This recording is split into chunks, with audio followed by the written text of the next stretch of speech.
So, Sir John Major, thank you so much for coming to address us this evening. Now, before we open the debate onto the floor, we thought we'd begin by some quick questions from me and from Rob. So, picking up on some of the issues you raised in your speech, I thought we could talk a bit about immigration. Now, specifically, you said that the Leave campaign are falling back on the issue of immigration. Now, at the moment, as I'm sure you're aware, net immigration is around plus 300,000 into this country. Do you believe that that is sustainable? Do you believe that is too much? And more importantly, do you believe that the people who tend to object to that fact are by and large charged with reasonable motives, or do you think they are, on the main part, xenophobic and narrow-minded? No, I don't think people who oppose large-scale immigration are xenophobic and narrow-minded. What I objected to, as I set out a few moments ago, was the way in which that issue was couched. I was surprised when I saw it being couched in that fashion, and I very much hope it will not be done that way again. I know many of the people at the head of the Leave campaign. Some of them are my friends.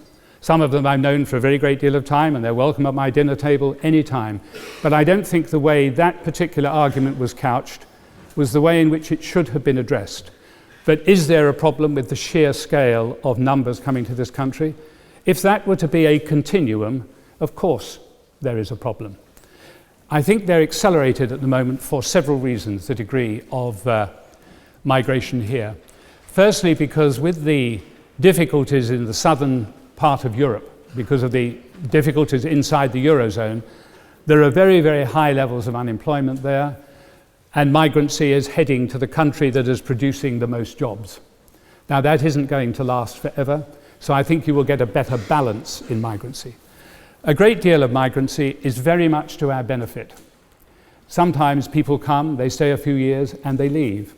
And of course, there are 1 million British citizens who are migrants living in other parts of Europe. So I don't think that the flow of migration is going to continue at the level for the last few years indefinitely in the future. I don't think it is. I think there is a great bulge in it because of the economic circumstances across Europe and because of the huge disruption we've seen in the Middle East. That's not a permanency, and I think it will fall back. But of course we have to look at how many people we can properly absorb, because the concerns people have over some issues, housing for example, are real issues, and we need to take account of that. And so that is a debate on numbers that I willingly concede we have to have, and we should have. But I don't think we should address it in a fashion that makes people believe that immigrants are going to come here in vast and threatening numbers, or to address it in the belief that they only come here to latch on to our social benefit system, because neither of those things do I believe to be true. Let's talk a bit about what this referendum is doing to your own party, because you know better than anyone how the question of Europe can divide the Conservative Party. 22 of your own MPs voted against your own government over Maastricht, and you famously described some of your own cabinet ministers as bastards. Do you think that David Cameron sees Ian Duncan Smith, Boris Johnson and Michael Gove as his own bastards?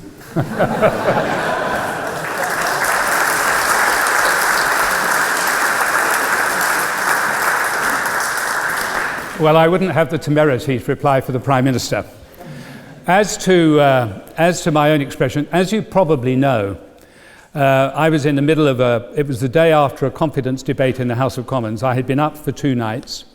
I had just done over a dozen radio and television interviews. I was talking privately, and the BBC had left a feed in the room, and they picked up that private conversation in which I referred to my colleagues in that fashion. Now, clearly I shouldn't have done so.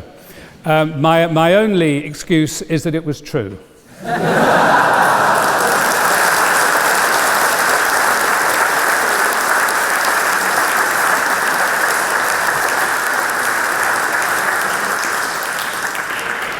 So, looking broadly at the future of the Conservative Party after this referendum, do you think not only because of Europe, but also because of the impending leadership competition and also the ensuring difficulties of running a government with a small majority, do you believe that there's any hope for strong government in the next 4 or so years?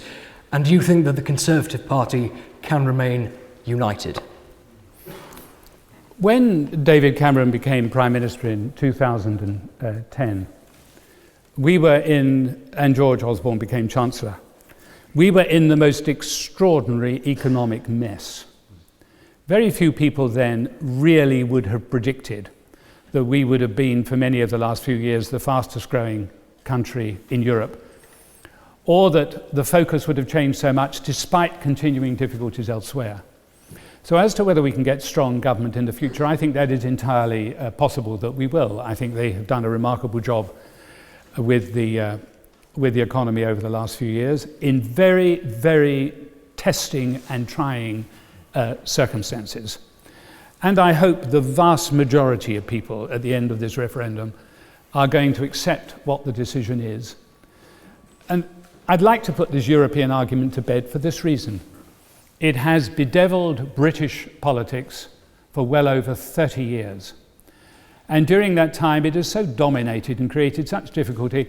Other problems that Parliament may have addressed and solved have often been pushed to one side because of the pressures of Europe and the knock-on pressures of divisions. So I very much hope this is going to be a clear-cut result. I clearly hope for a decision, a clear-cut decision to remain in the European Union for all the reasons I set out. But I think when it is over, we have to look to the future. It would be self-indulgent to look to the past. It would be self-indulgent to look back. It would be self-indulgent to do anything other than focus on what needs to be done to improve the quality of life, the living standards, and the strength of our country in the future. And I hope very much that members of Parliament, whose first responsibility has to be to the country, I hope that they will see that, and we will get a sensible post-referendum position. Well, moving now from questions about unity in your party to questions of unity in Europe. You claimed it was a great victory that there was no mention of a federal Europe in the Maastricht Treaty. But that hasn't stopped there being a great push towards federalisation in the last 20 years in Europe.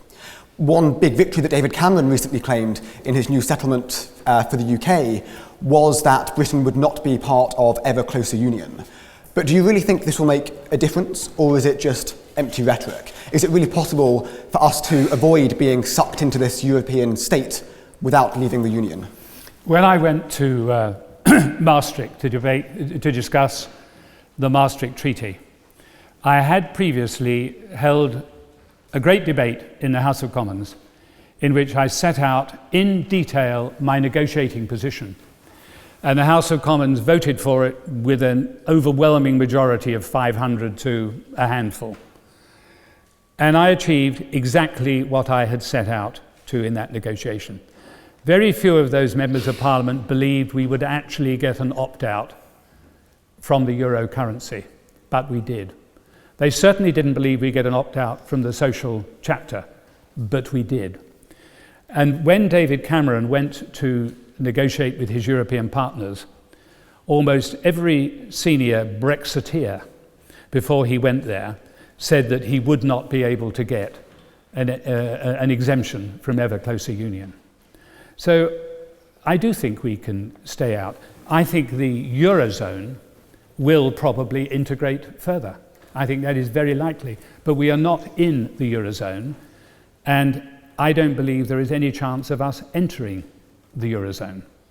I didn't think it was right for us in 1991, and I don't think it is right for us now, and I think that is now a consensus position across nearly the whole of politics. So yes, I do think we can stay out.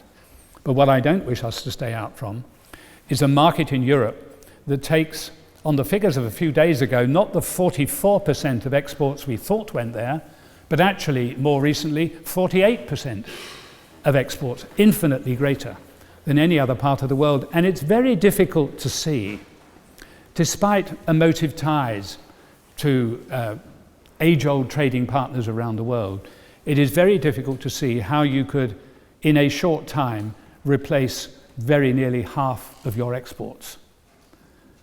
I don't think we could.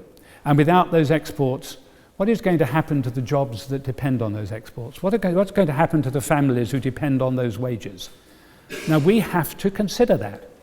Of course, everybody would like to be absolutely, undilutedly sovereign. There isn't a democracy in the world that is undilutedly sovereign. And given the nature of the global economy we now have, it's unlikely that democracies will ever be absolutely sovereign again, however big the country may be.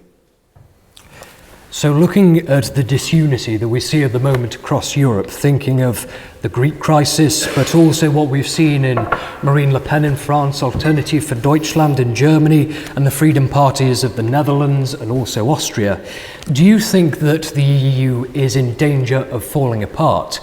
And what do you think can be done in order to save it? I don't think it will fall. It is clearly in difficulty with all these parties, overwhelmingly from the far right, that have formed. And they have all been given a great boost, of course, by the economic circumstances of recent years. The 2007 financial crash has meant that across Europe in the last 10 years, very, very few people have had a material increase in their quality of life over a 10-year period. That is not something we've seen for a very long time. If you consider the quality of life 40 or 50 years ago and consider it today, it's incomparably better today, despite the difficulties we still face. But the last 10 years, there's been none.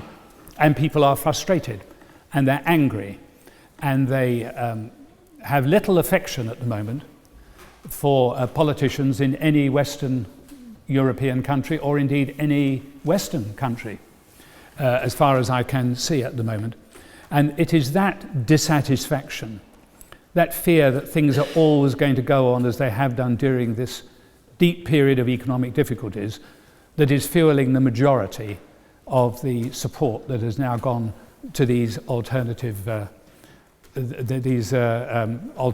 parties, largely on the right. And a number of the myths run not just in the United Kingdom but elsewhere. The myth that everything is determined by the wicked bureaucrats in Brussels. Well, they're a very useful punch bag, the wicked bureaucrats in Brussels. But, of course, the wicked bureaucrats in Brussels are answerable to the heads of government. And nobody ever bothers to mention that. They don't just act without government. They don't just act without the European Council. They just don't act without a majority of the European Parliament. So the belief that we are under the rule of unelected bureaucrats from a foreign country is an interesting campaigning rallying cry, but it has about as much credibility as a chocolate teapot. But it must bother you at least somewhat that the only people with the power to propose legislation in Europe are appointed, not elected. Well, I don't know another way in which you could usefully do it. We do need that. But of course, you deal with what is the position, but on many occasions, the policies that they propose are suggested by the member states. It wasn't the European Commission that proposed and developed the single market. It was the British. It wasn't just the Commission that proposed the extension of the European Union to the east to bring all those former Soviet countries out of the Soviet Empire. It was the Germans and the British. So things are much more complex than that. It's not just a question of the European commissioners sitting there saying, this is what we're going to do. Off you go, Chancellor Merkel, we're going to do this. Off you go, President Hollande and Prime Minister Cameron. It isn't that way. It's a much more subtle intermingling of ideas and policies than that. Okay, thank you. We're going to open up now to questions from the audience. We will start off with the question towards the back of the chamber on my right-hand side.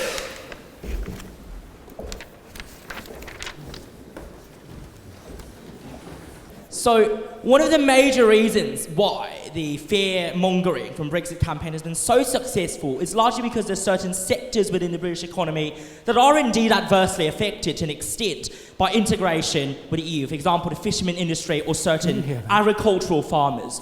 as a result of the common agricultural policy. So, sir, given the assumption that the Brexit camp probably wouldn't win the referendum, what exactly do you think should be done to help these people to restore their confidence and hope and belief in the EU programme we currently have today?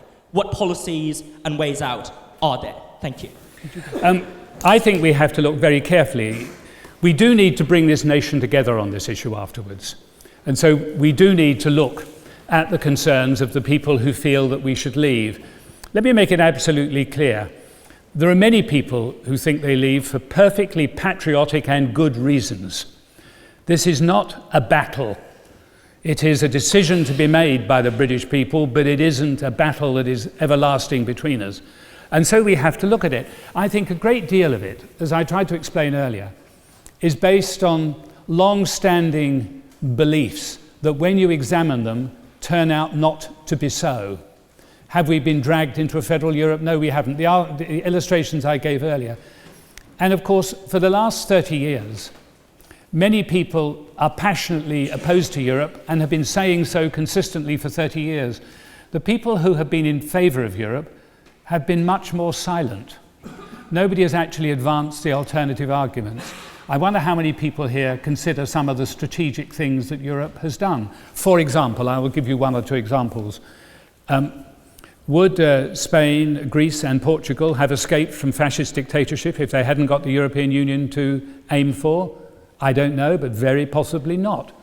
Would those countries in Eastern Europe that were underneath the Soviet Empire have had the strength and the ability to cut loose were it not for looking towards Europe and finding themselves with association or other membership aspirations with Europe?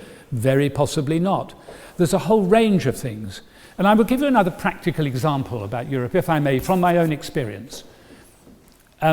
You'll remember, or you will have known about the first Gulf War, the one in 1990 after Iraq invaded Kuwait.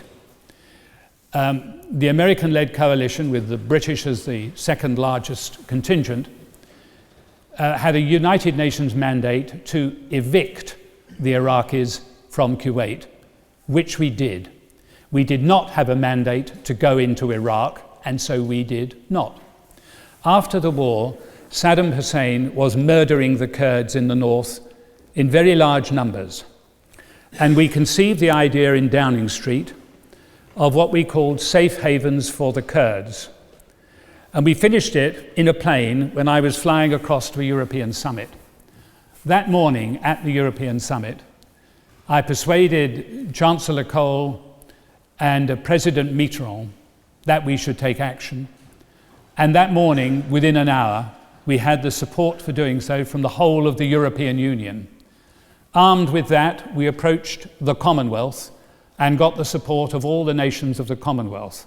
Armed with that, we went to the United Nations and got overwhelming support and persuaded our friends in the United States, who are not keen on this at all, that they had to contribute to a safe havens policy to rescue the Kurds, which meant air cover and ground troops.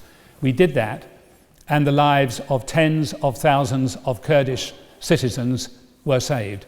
That would not have happened had we not been part of the European Union and had we not been able to leverage their clout alongside our clout. Now, that was very well received by the British nation, who at the time, when they realised what it was, these are things we can collectively do. And I think we have to explain the things that Europe is doing. We also have to deal with the things that Europe is doing that it ought not to be doing. For example, I think the message has got through that they over-regulate and that there are too many proposed laws, many of them emanating in the nation states, but from the Commission. And they have begun to reduce the volume of those quite dramatically at the present time. And we, British, are not alone in wishing to see that happen. You were quite right in mentioning the far-right parties a few moments ago. And that has led the democratic leaders of many of the European nations to question the fact that Europe has lost some of the democratic support it once had. And that is going to have an impact on policy. And I think we are well placed to try and persuade our partners to move more in our direction in that respect. And we must try and do that and remove many of the irritations that frustrate me. Please don't think I am not frustrated sometimes by Europe. I am very frustrated. Having sat at their top table for 7 years, I cannot tell you in civilized language quite how frustrated I sometimes was. But the bigger picture is our future and what sort of credible power we have. If we can leverage it within Europe, it is greater than if we are isolated.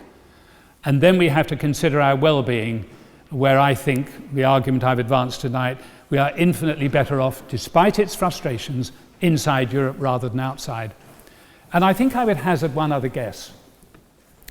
As we become better off, as this recession following 2007 disappears further into the distance and growth perhaps accelerates, I think we will find that there is a much more ready acceptance of the arguments for collective action in Europe and collective economic development in Europe than there is at a time of recession and no increase in incomes.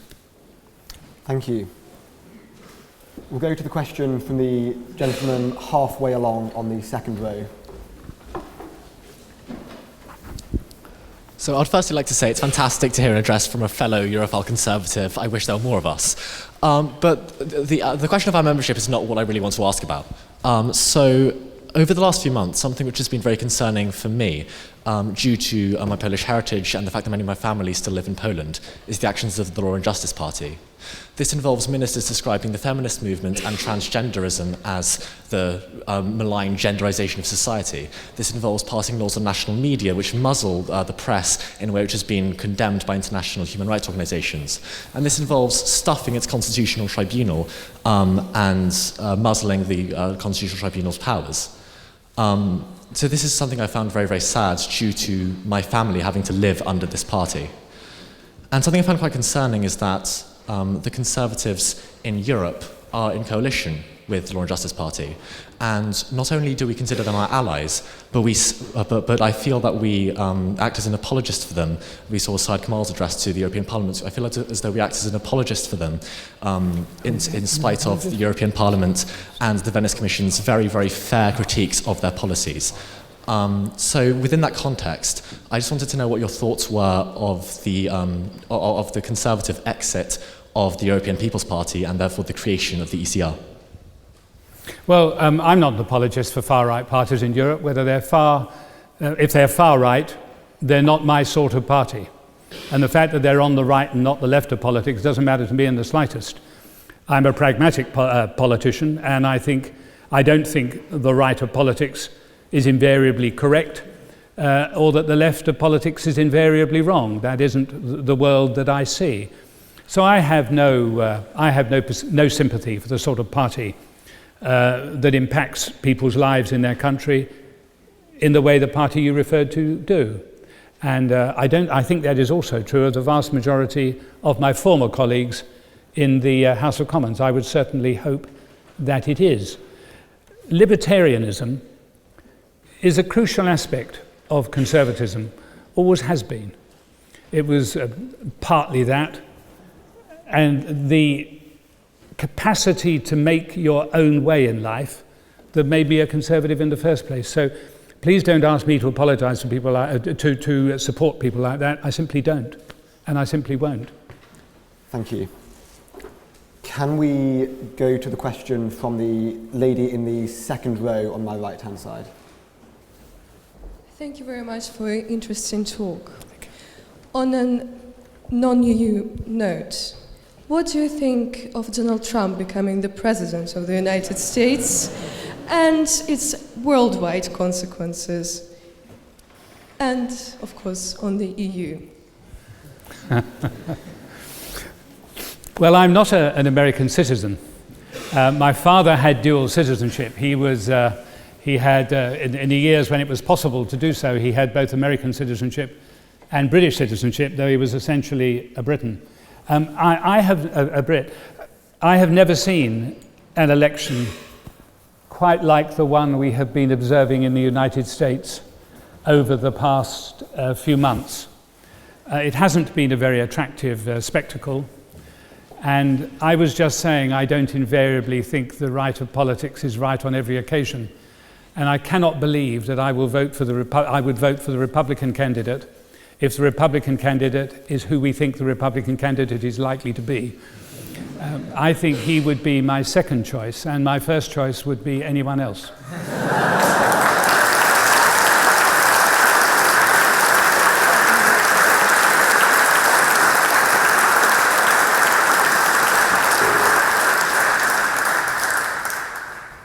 Thank you. Can we please go to the lady in the third row? Hello, and thank you so much for your wonderful talk. My name is Thelma, and I'm very much involved in campaigning and phone canvassing on the issue of the EU. But you spoke a lot about the economically active and how they would benefit from staying in the EU. But when I'm actually campaigning, I speak to a lot of people who are more elderly, and they basically say, you know, I'm old, it doesn't matter to me. So my question to you is, how will the elderly people in our society benefit from staying in the EU? And how do we persuade them to actually vote to stay in the EU? Well, I think the most effective way of talking to them, they may be elderly, they may say it doesn't matter to me, but it matters to their children who aren't quite so elderly, and it matters to their grandchildren who are even less elderly. And I think it is worthwhile talking to them about the prospects for their children and their grandchildren, because there's no elderly person, my sort of age, for example, who is so crusty that they don't put the interests of their children and their grandchildren before themselves. So I think you need to talk about the fact that the well-being of the country, including them, they have a dog in this race too, because economic well-being is very important. If we don't have economic well-being, we can't put more money in the health service, we can't put more money in welfare, we can't put more money in education, we can't put more money in whatever it may be. And so they do have a direct interest in it, but they have a secondary interest too in the generations that follow them. And I think both of those arguments are arguments worth putting to people who say, well, I'm such and such an age, it doesn't matter to me. Because I think if you talk to them in that fashion, many of them will suddenly realize that it does matter to them. But if, I may tell you, on the basis of a lifetime of canvassing, don't expect them all to agree. I think we've got time for one or two more quick questions. Can we go to the gentleman on the back row on my left-hand side? Thank you very much for your speech. Thank you. So you mentioned earlier the refugee crisis, which has obviously engendered quite different responses from different member states, with, for example, Germany suspending the Dublin regulation to allow in Syrian refugees. So my question was, do you think the response to the refugee crisis so far has been adequate? And especially if Britain does remain in the EU, what sort of European strategy to combat the refugee crisis do you think Britain should argue for? Thank you. Well, self-evidently, across the whole of Europe, the refugee crisis has not been handled as well as it could have been. Let me pick up several points about that. I very much welcome the decision the Prime Minister took recently to let more children come. I think that was absolutely the right thing to do. I still remember, as everyone in this room will have, those dreadful pictures of that small child who'd actually drowned crossing, whether it was the Mediterranean or the Aegean, I can't remember. But I still remember that picture very vividly. And it was an illustration of the general attitude of this country, the reaction that there actually was to that picture. But turning to the refugee crisis more generally, I think there are several things that need to be done, and they go off in quite different areas. Firstly, in many of the camps that exist, it isn't possible to rehouse all the refugees immediately. That is absolutely clear in Western Europe. There are more of them than we could cope with in the short term. Many people are in camps. They are going to be in those camps for a long time. Those camps need to be improved, they need to be upgraded. They need to have proper medical treatment, they need to have proper access to food, they need to have education systems set up. All of that is going to have to be done. And there is no doubt that it is going to have to be done and is going to have to be paid for predominantly by the Europeans. In parallel with that, we really do need to look very carefully at what further stringent action we can take against the gangs who are actually ferrying these unfortunate people across here in leaky boats, sometimes even rubber boats, and charging them a huge amount of money for doing so. It's criminality of the very worst sort, and we need to take much more stringent action against them. I don't want to outline now what that action might be, but I will certainly make my views known where it is important they should be known. So I think there are the two component parts. In due course, there will well be a case for all the Europeans to look at migrants and refugees and decide how many more refugees it is conceivable for them to take. So I think there's a series of different things. There's no one silver bullet to solve this very complex and heart-rending problem. But there are a series of practical policies that can make a contribution towards it, and we need to look at all of those. But again, if I may just make the point, we can't do that on our own. It's another area where Europe can do things together, though thus far on this occasion it hasn't done them very effectively together. But it has the capability to do it, and it needs to decide how it's going to do that and exactly what it's going to do. In many ways, the refugee crisis could not have come at a worse moment, because it has come at a moment when many of the European countries are still in economic difficulties, and public opinion is still in a very fragile state because of those economic difficulties. And so it's a bad moment for it to happen. But it's happened, it needs action on all those fronts I mentioned, and probably a number of others as well. Thank you. We'll go for one final question from the gentleman in the red tie on the front row.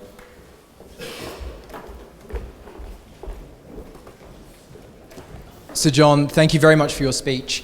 I was wondering whether you consider the 2004 and 2007 enlargements as mistakes, either in terms of timing or in general. And in your opinion, is there a maximum size of the European Union beyond which you would never like to see it grow? Thank you.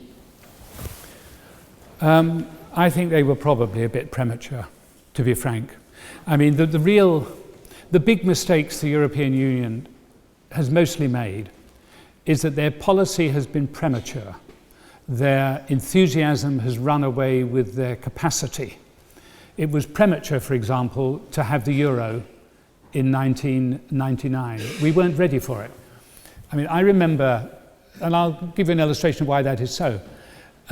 When we sat round the table at Maastricht, we not only reached agreement on a treaty, but there was a consensus. You don't write consensuses in treaties, but there was a consensus that those countries going into the new single currency would not go into the new single currency until their economies had converged. And by that piece of economic jargon, we meant they were all sufficiently advanced to be able to compete one with another inside the same currency zone.